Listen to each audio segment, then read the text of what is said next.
BK Nation, what is going on? We are back for a part two,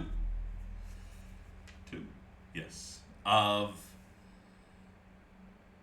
my series of becoming a trader, a better trader.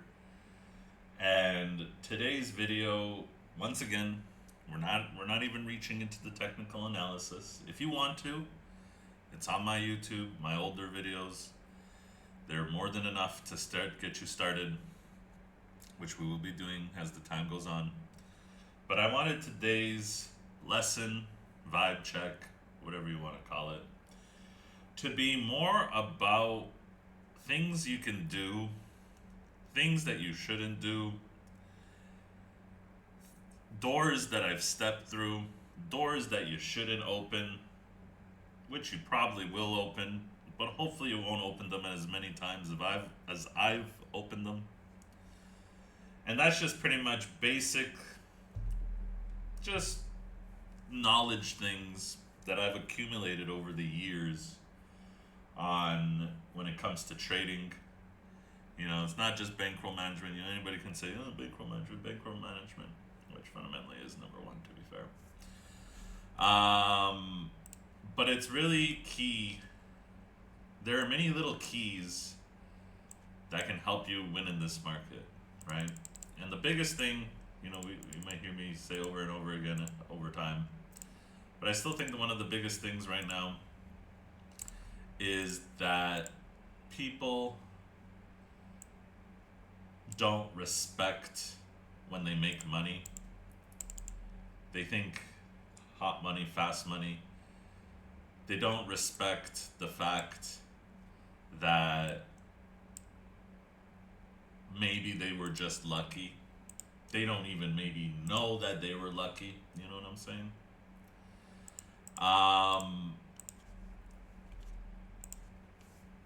I'm just gonna spurt out a bunch of random shit during this little video, and you can just take notes, you can not take notes, and just take it from there. Number one, never turning winning trade into a fucking losing trade. What does that mean? Do not ride the elevator. Do not ride the elevator. I repeat, no matter how good that elevator might look like, do not at any circumstance turn a winning trade into a losing trade. Number one. Number two, always make the happy trade. What does the happy trade mean? Well, put simply, the happy trade is don't focus on the money.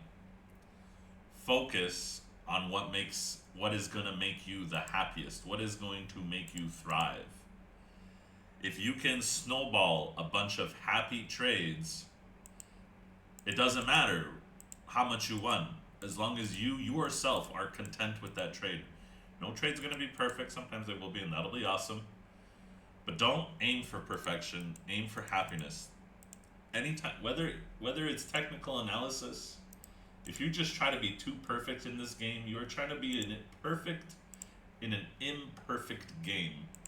This is why when I draw a meme circle, you know, an average range of where we could deny, you have the 200 EMA, could be above the 200 EMA, could be below the 200 EMA, but it's going to be within that range, right? Maybe it'll be perfectly at the bottom of my circle range, maybe it'll be perfectly at the top, maybe it'll be just perfectly in the middle. But you do know that if it rejects, you know, this bottom of the range of the circle, you can assume maybe it's a little bit more bearish. If it breaks up above a little bit higher, you may assume it could be a little bit more bullish. If it breaks above the top of the circle, well, then you know your idea that you had wasn't correct, and it's probably going to keep going higher. Shit like that. Perfection in this game, in my opinion, will kill you. Whether it's perfect P&L, perfect type of trading, perfect, you know, drawing fucking perfect, you know, charts, in a sense, just, it's loosey-goosey, bro. It's not even real to begin with, which brings me to the next step. Technical analysis is not real. It's a fugazi. It's not a thing. It's just fundamentally probably something Wall Street made up. Some things might be real, some things might be fake. But I believe a lot of it is just Wall Street made some shit up, essentially. Source, trust me, bro.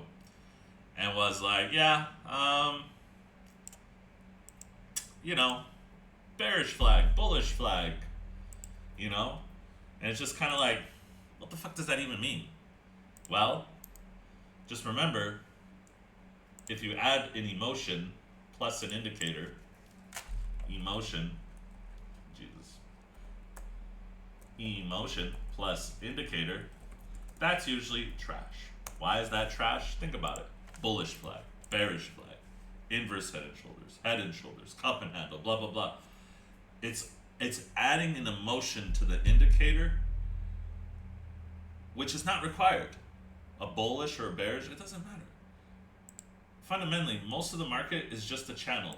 It is either channel up, channel down, channel sideways. You know, you can have your channel sideways, you can have your channel downwards, and you can have your channel upwards, right? That's fundamentally the three fucking setups.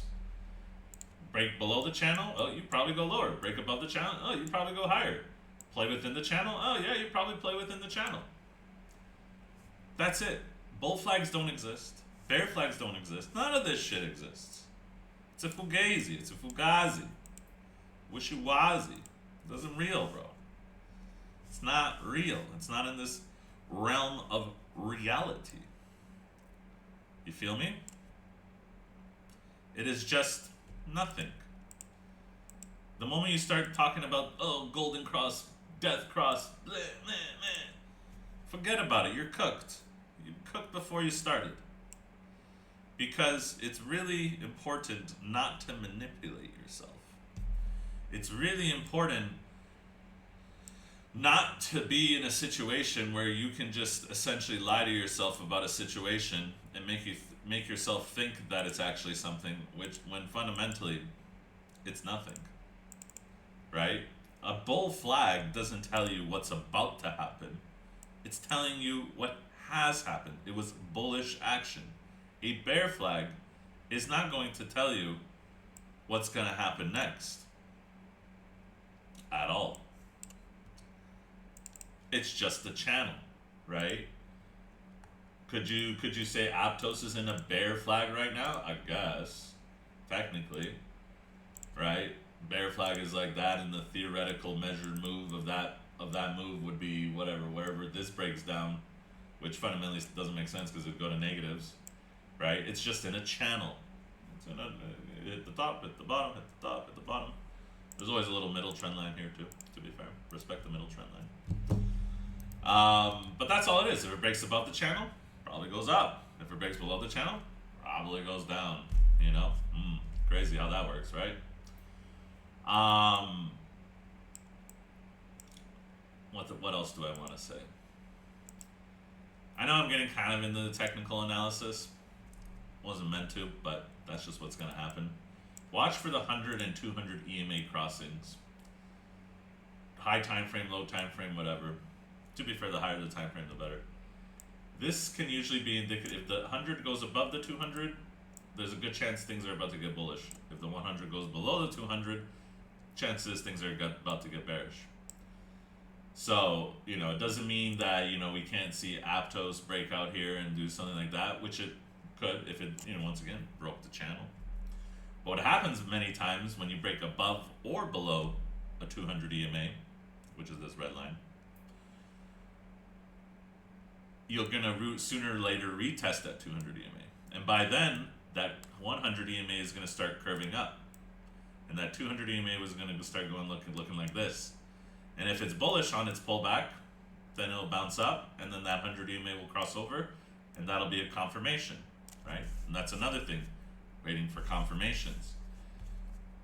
It's important and imperative that you do fundamentally, in a sense, wait for a confirmation before getting too bullish, because a lot of people sometimes will be like, oh my god, look, it broke out, you know, it broke out of the channel. Sure, things break out of channels. And then they break that back down below into the channels. And then you're like, oh shit, why did I buy here or here or here? Why did I wait? Why didn't I wait for a confirmation about being bullish or bearish, right? Fundamentally. Why didn't I wait for candle closes? That's another thing. When I say, sometimes you hear me on stream say, oh, we have to go below this number, like let's say 21.7 right now for Chainlink on this 9 EMA. When I say go below 21.7, I don't mean, oh, quickly 2 seconds, it's below, it means short, it's breaking, blah blah blah, right? You want to get at least a candle confirmation, and then this is the 9 minute. You want to get something higher, like the 30 minute, 27 minute. That'll give you a better idea that you actually did break below it. Now, yes, it's hard in the moment to be like, is it breaking? Is it not breaking? And that's when kind of like reading the volume comes in. It's like, is it high volume when it's breaking the key, like a key area? If it's breaking a key area and it's not high volume, it's probably not breaking the area up or down, right? If you can't even get like a 27-minute candle close below a key area, yeah, probably you didn't really break the area. Now, sometimes it's not going to be so black and white, just like technical analysis, because technical analysis is not real, it's gambling analysis. People like to call it technical analysis because they want to act smarter than they seem they are, if that makes any sense. Most people that like talk highly about themselves in the technical analysis world, fundamentally, they're just trying to sell a course or whatever, trying to just sound smarter than they actually are, which fundamentally is a problem, in my opinion. Because, once again, technical analysis is not real. It can help you try to gauge the market. It can help you try to read emotions of the market, and I think that's the best way to read these markets, is trying to do, and this is what all my indicators fundamentally do at the core of its day, is just fundamentally just being, hey, what's the energy like truly, because like in my opinion, if you wanted to beat the market, if you could figure out where people have emotions to certain things, right, I think you could, quote unquote, predict the market in a sense, right? If you knew how everybody felt about a market, that's all you really need to know, right? Are they bullish or are they bearish? Is there, is the price going higher but the RSI going lower? That's weird, because when it's a really bullish situation, price is going higher and RSI is going higher. If you're getting higher price but lower RSI, there's an energy mix match there, right? That's another thing. Another good thing that once again, it's going to be kind of sporadic here. I'm just kind of shitting my brain out as much as I can here. Another thing is taking profits, or how to take profits. And, some people like to be like, let's say you open up a long here, 4.3, 4.4, and it goes up, and you're like, you know what, my stop and profit will be, if it, this 200 EMA, because if it breaks the 200 EMA, it's going to go back to my entry, and then I'm going to make no money. Or, when you are up already a lot of money, why not take 25 to 50% profit in this region? That way you can strategize a little bit and be like, because a lot of times things will pull back and then they'll bounce, right?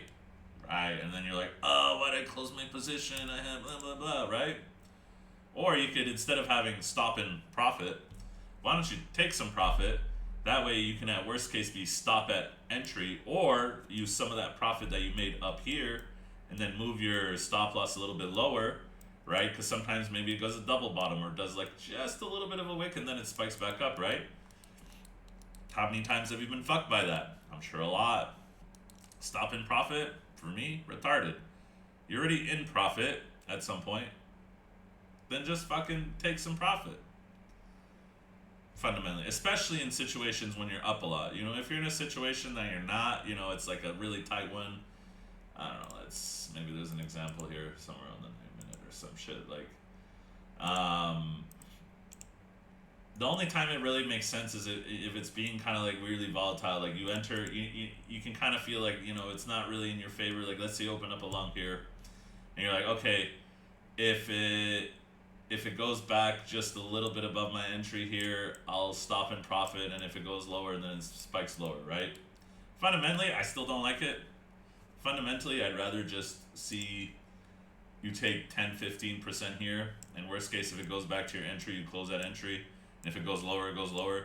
If it bamboozles you, you can consider it, you know what, maybe I'll just re-long my long type shit, right?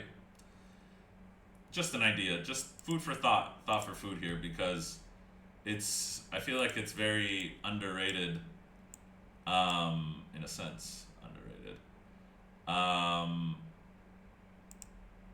Like, just taking a little bit of profit can go a long way. Once again, making the happy trade.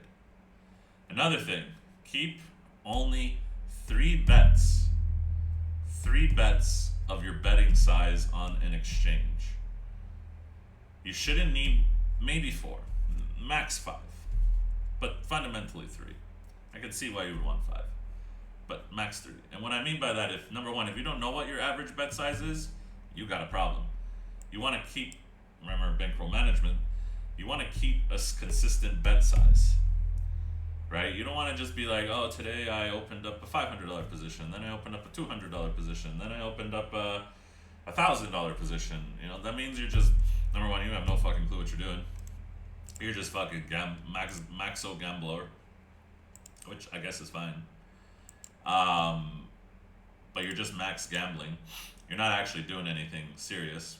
You're just kind of hoping something strikes. And, you know, there is some validity to maybe reducing bet size in certain situations. But that's part of a strategy. Like, you know, oh, you know what, if I'm usually a shorter and the market's really bullish and I'm trying to hit a short, maybe I shouldn't open up the same, you know, if my average position is $200, maybe I should make it 100. Because if I'm wrong too many times in a row, I'm going to lose a fuck ton of money. If I can just kind of, throw some darts and see how the darts are hitting, take it as it goes, right? Because a lot of people will fuck themselves like that. They'll just maybe even increase their bet size or some shit because they don't have a rule that they follow. Another thing, if you don't have a set of rules, you'll never become a successful trader. Doesn't matter if your rules suck or your rules fuck you or your rules whatever, you got to stick to your rules. Sometimes you're going to take the profit too early, and you know what? That's what it is. Don't ever be mad at making profit. Who the fuck in this goddamn world was mad about making profit? That makes no fucking sense. Yeah, it sucks. You could have made more. Wallow about it for 10 to 15 seconds. That's all you get. 10, 15 seconds of wallowing. Sucks. Get it out of your system. Next trade. Because that wallowing, you're going to maybe miss another trade because you're... like me today, today I was like, I could have long Bitcoin. I told everybody to long Bitcoin. Bitcoin was looking good at 116.5. Did I throw up a long? No. I wallowed about it, yada yada, trolled a little bit. Okay, fun. Next trade. Figure it out. There's gonna be another. There's always a next trade. There's infinite amount of trades. There's a fucking 25 million trades you could take a year. You just have to take a couple hundred winning ones. Figure out which ones are the winning ones. Every second you can make a choice, right? Every second you can make a choice. You can do something.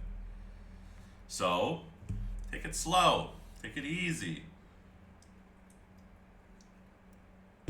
There's always a tomorrow. But if you don't control yourself, your bankroll will not have a tomorrow. Okay? You will make $10,000 one day, lose $12,000 the next day.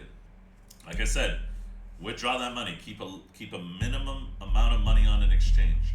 Because at the very least, if you have to take from your wallet and send it to your exchange, at least you'll have 30 seconds to 2 to 5 minutes. That's usually 2 to 5 minutes before deposits and whatever. Of cool down. How many times you wish you just didn't have that money on your exchange and you wish you just 30 seconds of just clear your fucking head. Go outside, take some fresh air, walk back in, go for a walk, think about it, Because you can go into a spiral of open trade, open trade, open trade, stop loss, stop loss, stop loss, stop loss, stop loss, stop loss, stop loss. Which brings me to my next point. Are you a stop loss trader? Or are you a guy that says, you know what, my position I'm gonna open, whatever my liquidation is, that's what I'm willing to lose on this bet. It's kind of like going to the casino or to poker tables, right? How much am I willing to fundamentally lose on this trade, right? If I'm betting 200 and my liquidation is whatever it is, maybe it's better not to take a stop loss, because sometimes stop losses will fuck you. Fundamentally, they can. Stop losses are cool, but they're difficult at the same time. They can be a little wishy-washy, you know what I'm saying? It's not always the easiest thing to do that. So another thing you have to think about is how you want to approach those situations. What's your leverage? What leverages works for you? I don't know. Could be 30, could be 20. That's something you have to figure out in the first month of trading, and that's why I say start with low money. See what you can do. Don't just jump into 50x. Don't just jump into 100x just because everybody in Discord or whatever your friend is doing 100x. You don't know if your friend's successful, and maybe he sucks. Just looks like he's successful. Shares P&Ls, fucking edits them with F12, you know? Oh yeah, I'm so good, look at me. Another thing, don't have so many positions. That goes for investing, that goes for trading. I'm telling you, if you have $10,000 spread into $1,000 investments, 1,000, there is a very highly likely chance you're going to ride the elevator, because you're going to turn your 1,000 into 10,000. 10,000 is going to be, you're going to be like, wow, 10,000, not bad, but obviously this crypto world has everybody fucking brainwashed and retarded, and it's just kind of like, oh, why not? Oh, well, maybe I can make 30K. You know what? 30K I'll cash out. You just made a 10x. You know how hard it is to make a fucking 10x, especially in the current state of the market? This ain't 2017. This ain't 2021. Even 2021, 10x was a little bit hard sometimes. You know what I'm saying? So it's just kind of like, if you just focus in my opinion, you need a minimum of 5K per coin. In my honest opinion, I mean, it depends where you live in the world. If you live like in a world where your GDP is very low, okay, maybe a little different, size down to GDP. But let's just say we're all North American, European, semi well off people, okay. Focus in more on, hey, look how much I made. Look, like, focus in on three coins, 4 coins, whatever it may be, whatever your bankroll size is, 5K, or maybe, and honestly, if you have like bigger money, like 100K, 200K, 10K per coin, 15K per coin, in my opinion. Because if it goes 5x, you turn 20 into 100. Well, shit, why not take half? You take 50, you let the other 50 ride. If that 50 turns into another 10x, okay, you got 500K. What does it matter? Right? But if you turn 1,000 into 10,000, a lot of times what will happen, people are like, I'll wait a little bit, then it goes down to 7, and you're like, 7, might go back up, stochastics look oversold, right? Or you could just keep your positions tight and right. Same things goes for trades, futures trading, leverage trading. There's absolutely zero, and I mean zero, purpose to have multiple trades open. Like, we're talking like 10 plus, 5, even 5 plus. Number one, you have to keep track of what's going on in every community, what's happening with the coin, what's happening with the wallets, who's moving them, who's buying, is there upgrades to the network, is there a conference coming up, is there, like, what the fuck's happening with, and you're gonna tell me you're gonna track 10 fucking coins? Why do you think I look at the same 4 fucking coins every day? Number one, you'll become way better at it. You'll notice little things that'll give you a small edge that normally, if you're just kind of playing off pure technical analysis, which something obviously does work, you'll notice things better. Like, you saw me, like, you see me with Solana. I know things about Solana. I know I can catch a Solana within a 75 cent range. I know I can catch an Ethereum position within a $10 to $15 range. I know I can catch a chain link position within a a 10 to 15 cent range, right? Because I know where these things kind of like naturally resist. Like I know that Ethereum resists at XX3X, XX5X, XX8X. How many? I posted that on Twitter the other day. You think it's like think it's a joke? You think it's funny? No, bro. Like literally, like you go to these charts, and you'll see that Ethereum. I'll tell you, where did Ethereum right now reject? Oh, XX3X. Wow, that's a surprise. 4230. Where did it reject over here? XX, like kind of 5X, 6X. Like it kind of had a wick there, but you gotta give it a plus or minus, right? Where did it deny over here? Oh, XX3X, 4230. What a fucking surprise, right? Why do I know this? Because I fucking locked the fuck in and I figured out everything about the fucking coin that I could see. What's the pattern? Where does it reject? Anything that I can find. What's the pattern? What's the pattern? What's the pattern? What's the pattern? What's the pattern? Figure it out. Everything has a pattern. This game is rigged. Everyone's like, oh, manipulation. No, manipulation is just part of the game. That is the rules of the game. Up manipulation, down manipulation. Great. Figure out how the rules are played. Every coin is different. Every coin has a key area. Speaking of key areas, just like we mentioned, every coin, you can figure this out. There's always a flipping point. Every coin has an area that if it goes above a certain level, there's a very good chance it's going to do either go up or go down. Ethereum, example, 2850. Every time we have gone above 2850, there's a pretty good chance we go to 4K.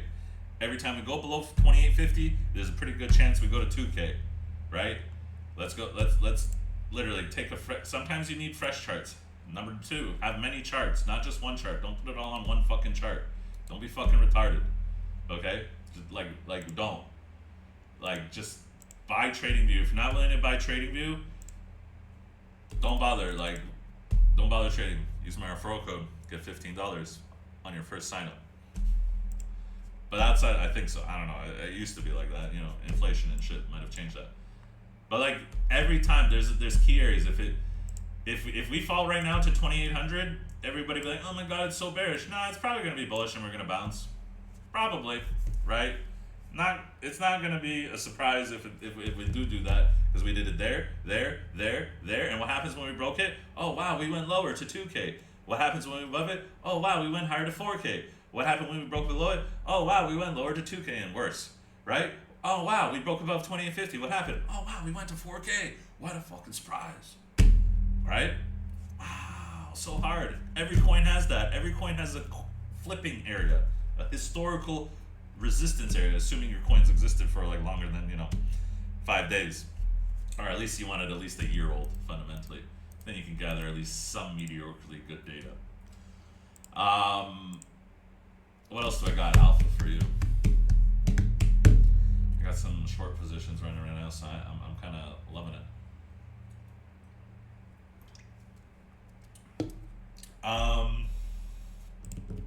Try not to give technical analysis advice. I'm trying to give mental advice. I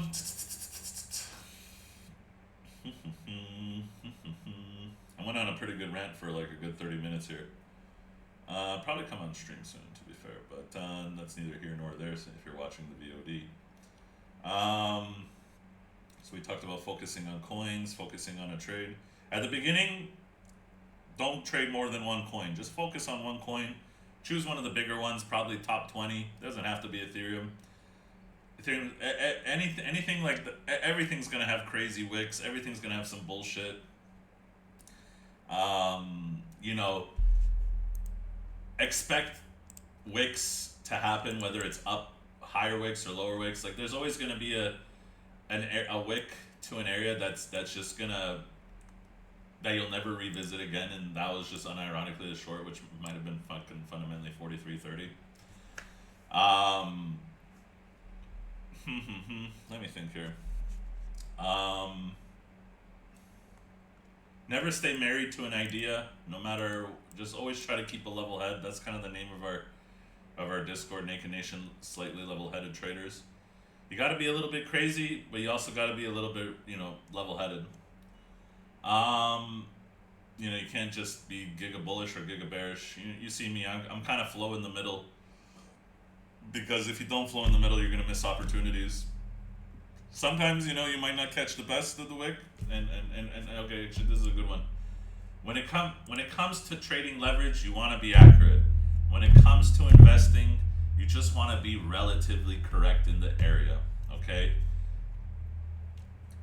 Don't try to time your investments perfectly. I always see it in my chat. I always see it from people. You know, Chainlink is a couple of weeks ago or a couple of days ago. Chainlink was 15.50, and someone in chat's like, "Yo, I'm gonna wait until 14.50 or 14.80 to buy," and I'm like, what's the difference, bro? If you're buying, unless you're buying millions of dollars of it, 14.80, 14.50, what are you doing? A fucking percent? Who gives a fuck about a percent? Percents happen all the time.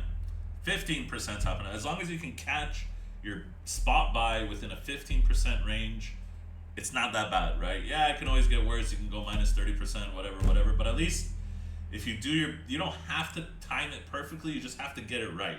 You don't have to buy the wick. You just have to buy the body of the candle, right? You didn't have to buy 2100 Ethereum. You just needed to wait for this candle to bust back up and be like, you know what? That was a pretty good tweezer bottom candle. It was oversold on the stochastic. It didn't go below 30 RSI, even though we pulled back heavily. That's kind of bullish. You know what? I didn't get 2100, but you know what? 2400 is not too bad either. What's the percentage difference of that fundamentally? Like body, like what? That was a 10-15% range, and that's what I talk about. You just have to get it right within a 10-15% range.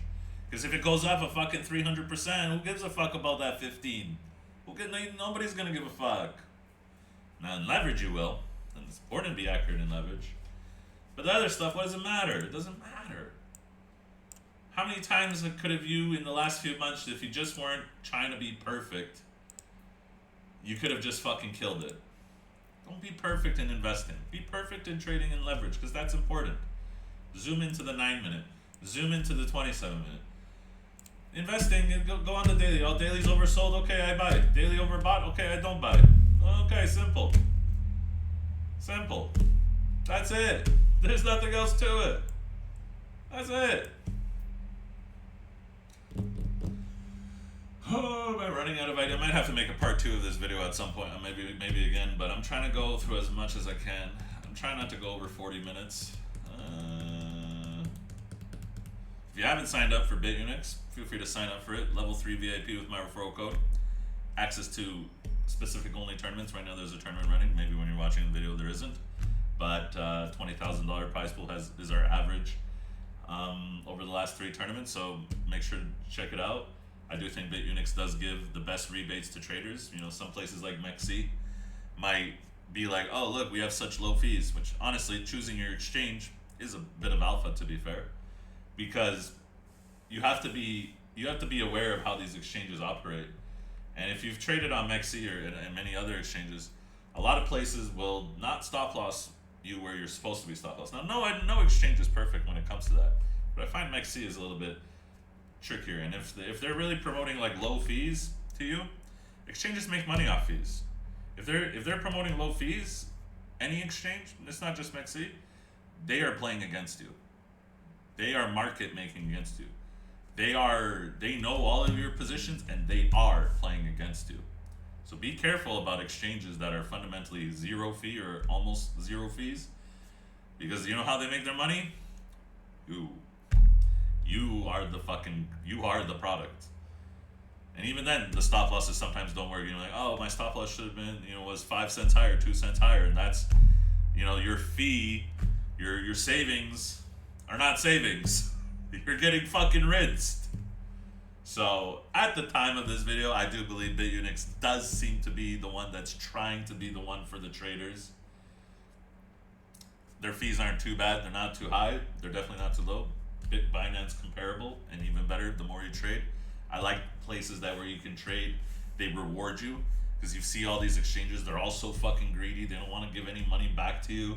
Oh, you got $5. Thanks for trading $1 million in leverage. Here's $5. It's like, really? I gave you this volume and you give me $5? Like, what? Chilling aside, I think that's it. I don't think I have much else to say here. I think I'm all cooked out of ideas. Let me look one last thing.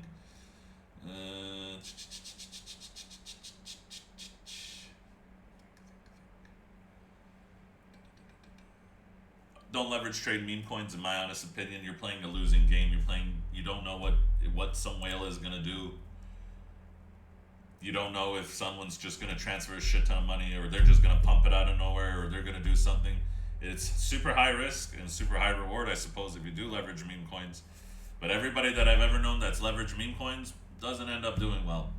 Very, the slight few can actually do it well. And you're probably not that guy, pal. You're probably not that guy, pal. You know? Stick to the top 20, top 50. Something with volume. Something that has volume. Actually a little bit thing. Don't short strong shit coins. If something is pumping really hard, you're like, oh, I'm gonna short it because when it falls, it's gonna fall hard. Or you're gonna get fucked so hard for fucking 20 days in a row, and then on the last day you'll catch it, and you'll be break even by the end of it. XRP, we haven't, you might know me. I don't love XRP. To be fair, I hate XRP influencers. But I would never short XRP because there's so many fucking idiots that are fucking longing it. It's kind of like shorting Bitcoin for the last year and a half. Every time someone's like, hey, are you shorting Bitcoin? Fuck no. Dominance keeps going up. Why would I short something where it's eating the market? You're not gonna win, even if you are correct.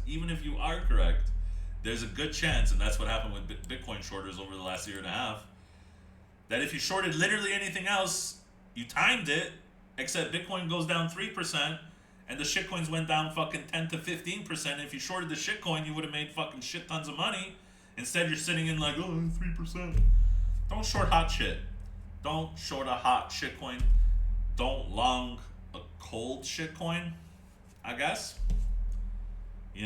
If something's getting fucking pummeled, yeah, it might get pummeled for a while. If something's getting pumped, it might get pumped for a while. Okay? Choose your battles correctly. Don't just play a coin because you need to play a coin, you want to play a coin, or whatever the fuck it is. Choose your battles wisely. Don't just play a battle because it is what it is. Shorting Ethereum the last few days. A few days ago, I'm around 37, 36. After we kind of held that 3,400, we went back above 3,700, and I'm like, yeah, it might be time to stop shorting Ethereum. It might be kind of bullish. It's it's kind of might get fucked, and that's exactly what happened. Boom, it went up. I threw up a long at 36.06. Was it a little bit of a late long? Sure. Could have I longed at 3,400? Sure, but sometimes when it comes to situations like that too, it's kind of like investing as well. As long as you know the general direction it's gonna go, if you're kind of confident on hey, it's gonna go up, or hey, it's gonna go down, then you don't have to either short the top, this addiction to long the bottom, short the top, long, forget it, just get it right. Doesn't matter which way it goes, just get it right. Alright, with that I end it. Naked Nation, I hope you enjoyed this video. 40 minutes of massive alpha. If you want, join our Discord. Send it to a friend who's getting into trading. Trust me, these next videos that are going to keep coming out, they're going to get better and better, and I'm going to make sure you guys get better. Because if you win, we all win, ladies and gentlemen. So Naked Nation, take care. Rush your scare. Scrub your scalp. I'm out.